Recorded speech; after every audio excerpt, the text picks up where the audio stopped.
Halo teman-teman UTM, gimana nih kabar kalian hari ini? Nah, balik lagi di podcast bareng UTM TV. Hari ini aku mau ngajak kalian untuk bincang-bincang santai dan kita akan bawain topik yang seru dan juga mungkin bikin penasaran nih, terutama untuk para mahasiswa baru yang akan mulai masuk kuliah nih sebentar lagi. Kita akan ngomongin tentang PKKMB Sakera tahun 2022 dan cuma di UTM TV eksklusif saya ditemani langsung oleh Ketua Pelaksana PKKMB Sakera tahun 2022, Bapak Farid nih. Boleh perkenalan dulu Bapak? Oke, terima kasih Mbak Vira, hostnya podcast UTM TV. Saya Muhtazul Farid ya, biasa orang memanggil saya Farid, Mbak, ya. Dan saya kebetulan diamanahi sebagai Ketua Pelaksana PKKMB, pengenalan kehidupan kampus mahasiswa baru Sakera, salam kenal Civitas Akademika mahasiswa baru UTM 2022. Oh, itu lumayan panjang ya Pak ya kepanjangannya. Ini maba harus inget, harus hafal, nanti dites nih sama LO-nya ya Pak bisa, ya. Iya. Oke. Ini kira-kira tanggal berapa nih Pak pelaksanaannya? Kalau pelaksanaannya yang sudah di SK-kan oleh rektor itu dari tanggal 1 sampai tanggal 6. Dari tanggal 1 sampai tanggal 6. Oke, itu dari ospek univ kemudian fakultas ya Pak ya. Oke. Ya. Nah, kemudian persiapannya sampai sejauh ini kan sebentar lagi tanggal 1 nih ya Pak ya. Nah, kayaknya anak-anak maba nih kayaknya pengen tahu nih persiapannya dan kejutannya apa nih Pak? Apa yang bakal dihadirkan nih sama panitia-panitia PKKMB Pak? Baik Mbak Vira, jadi persiapannya kalau prosentasenya sudah 80% ya. Kita besok ini hari Selasa tanggal 26 jam 1 kita rapat finalisasi persiapan PKKMB Sakera 2022. Semua unsur diundang termasuk nih UTM TV nih. Yes. Nanti diajak untuk rapat karena UTM TV harus selalu bersama dengan kegiatan PKKMB untuk memberikan informasi-informasi yang lebih akurat ya. Terus yang kedua, kita saat ini sedang memfinalisasi kesiapan pemateri yang levelnya nasional. Barusan saya sudah dikonfirmasi dari asprinya Pak Wakil Ketua MPR RI Pak Arsul Sani, beliau siap hadir ya. Sudah dikonfirmasi beliau siap hadir. Juga kita ini sedang konfirmasi Pak Menteri Pertahanan. Wah, keren. Pak Prabowo Subianto, suratnya hari ini sudah berangkat ke Jakarta.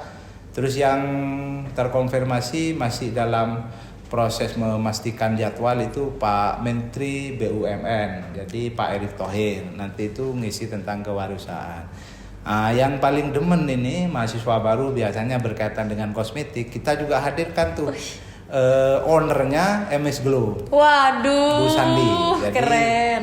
Yang suaminya Juragan 99 di Malang itu bakal hadir juga ke sana gitu. Terus yang sifatnya lokal, kearifan lokal itu ada materi tentang Trunojoyoan.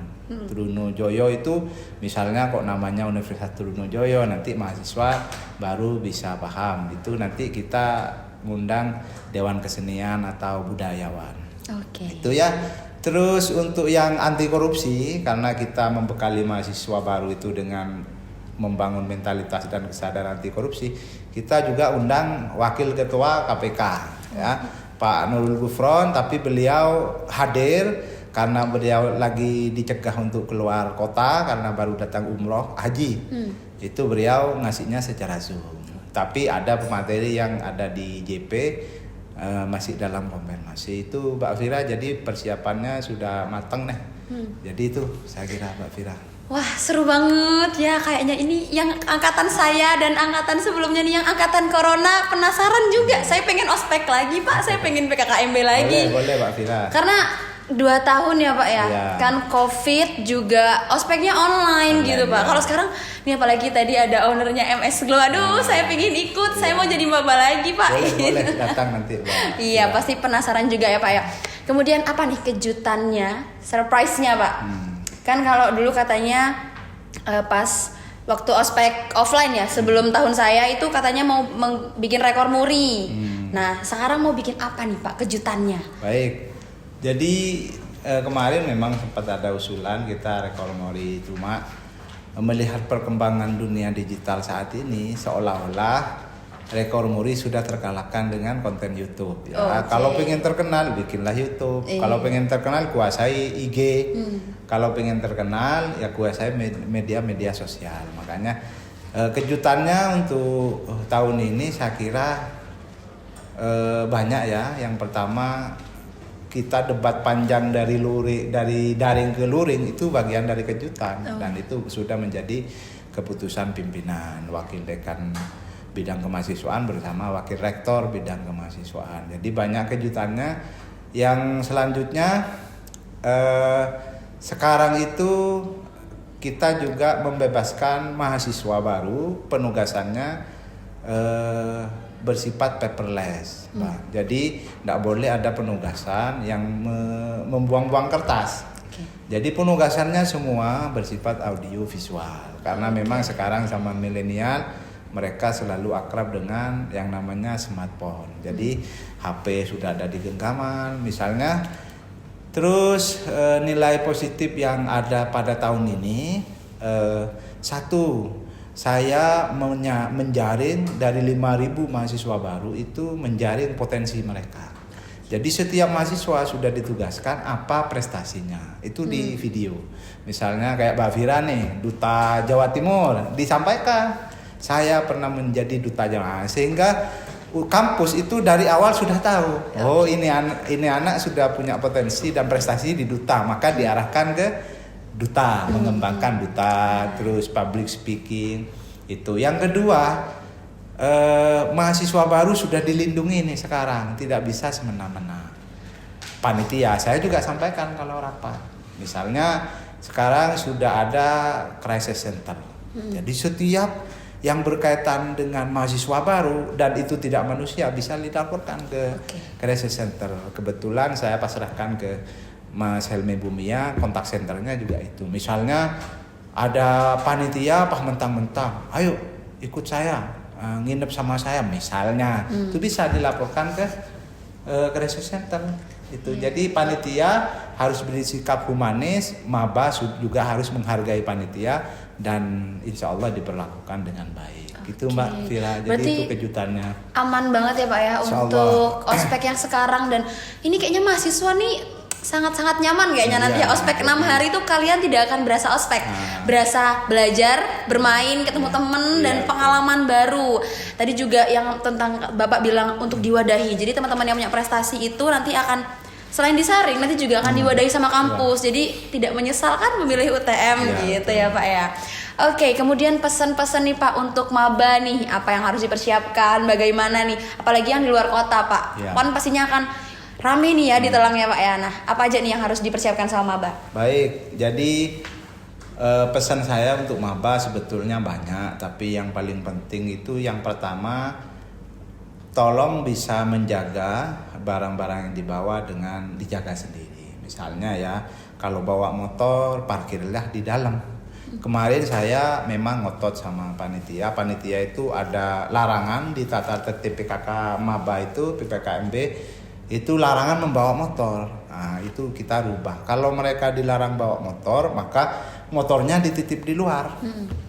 Itu malah berpotensi. Nah, makanya karena kampus kita luas, parkirannya juga di mana-mana ada, satpamnya jaga 24 jam, maka yang tidak boleh bawa motor ke dalam ruang kelas, ke JP misalnya, tidak boleh. Kalau cuma diparkir di luar, boleh. Oh iya, nggak boleh masuk ruangan ya Pak. Nanti bawa motor ke JP, mentang-mentang motornya Ninja, tidak boleh. Terus yang kedua pesan saya, pastikan informasi yang diambil atau informasi yang diterima melalui saluran yang sudah resmi. PKKMB Sakera ini memiliki akun medsos dan itu tidak bisa informasinya pasti tentang PKKMB. Jadi kadang-kadang kayak tahun kemarin saya mendapat keluhan, tiba-tiba ada penugasan yang ternyata di luar penugasan panitia. Ternyata mereka dapat informasi dari akun abal-abal. Yang jelas TV UTM juga menjadi salah satu sarana saluran informasi terkait dengan PKKMB Sakera 2022 terkait dengan penugasan, tata tertib, nanti bisa juga kolaborasi dengan UTM TV. Jadi itu yang pengen saya dijaga, karena memang kadang ada mahasiswa usil dia memberikan pengen tenang terus ngasih penugasan yang aneh-aneh dan disebar ke maba. Maba kan masih masa transisi dari lugu menjadi maha ya, dari mahasiswa menjadi maha. Jadi mereka mudah terprovokasi, terpengaruh. Jadi semuanya harus melalui satu informasi yang resmi, yaitu akun medsosnya PKKMB ataupun UTM TV. Gitu Mbak Fira. Jadi pesan saya seperti itu. Yang kedua, saya juga memastikan bahwa penugasan untuk mahasiswa baru peserta PKKMB Sakera ini itu diumumkan Hamin 1 minggu. Tidak boleh Hamin 1 hari. Misalnya ada penugasan menggunakan baju adat daerah masing-masing, itu kalau 1 minggu kasihan mereka. Iya, kalau orang Madura gampang cari. Kalau orang misalnya dari luar Jawa, kan mereka harus beli kalau ada. Nah, itu hal-hal seperti itu kan sangat menyiksa. Itu kita minimalisir tahun ini. Jadi kita PKKMB ini bukan ajang penyiksaan dan balas dendam senior kepada juniornya, tapi ajang mengenalkan diri. Termasuk misalnya Mbak Fira lagi jomblo, mengenalkan diri. Kalau saya jomblo, siapa tahu ada maba yang cakep misalnya. Amin. Gitu. Oke, siap. Itu ya pesan-pesan buat adik-adik maba. Jadi perhatikan selalu informasi yang diberikan oleh panitia melalui akun resmi sosial media dari PKKMB Sakera. Jangan lupa di follow nih ya teman-teman ya. Follow juga nih boleh UTM TV gitu ya Pak ya. Nah oke, jadi segitu aja nih. Terima kasih Bapak atas informasinya, sama-sama, sangat bermanfaat sekali. Terutama untuk adik-adik maba, jangan lupa diperhatikan ya. Bentar lagi kalian akan masuk kuliah dan sampai ketemu di kampus. Dadah.